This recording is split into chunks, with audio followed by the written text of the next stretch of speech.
नमस्कार, मैं हूं जयश्री नागदा और आप देख रहे हैं सीबीसी न्यूज राजस्थान। चुनाव आयोग ने विधानसभा की 2 सीटों पर होने वाले उपचुनाव का बिगुल बजा दिया है। वल्लभनगर और धरियावद सीट पर 30 अक्टूबर को वोटिंग होगी और 2 नवंबर को नतीजे भी घोषित हो जाएंगे।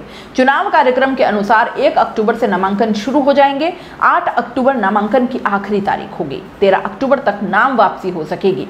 वल्लभनगर सीट इस साल जनवरी में कांग्रेस विधायक गजेंद्र सिंह शक्तावत के निधन की वजह से खाली हुई।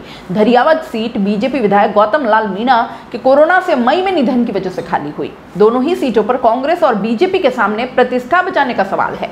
उपचुनाव के नतीजों से सरकार के कामकाज का आकलन हो पाएगा। मेवाड़ और वागड़ में पकड़ का भी टेस्ट होगा। दोनों सीटों पर कांग्रेस और बीजेपी ने चुनावी टीमों को तैनात कर रखा है। कांग्रेस ने काफी पहले कमेटियां बनाकर नेताओं को जिम्मा भी दे दिया था। किसी भी विधायक सांसद के निधन या इस्तीफे की वजह से खाली हुई सीट पर 6 महीने में उपचुनाव करवाना अनिवार्य होता है।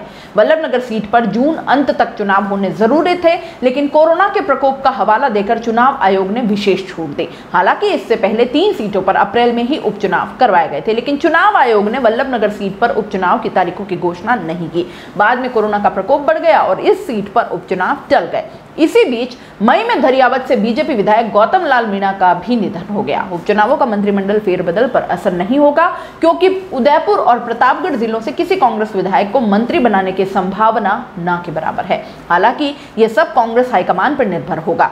उपचुनाव फेरबदल को खिसकाने का सियासी बहाना जरूर हो सकता है, लेकिन 2 उपचुनाव तकनीकी रूप से फेरबदल में अड़चन नहीं बनेंगे। अब यह कांग्रेस नेतृत्व पर निर्भर करेगा कि उपचुनाव के दौरान ही फेरबदल करता है या फिर नवंबर तक इसे आगे बढ़ाता है।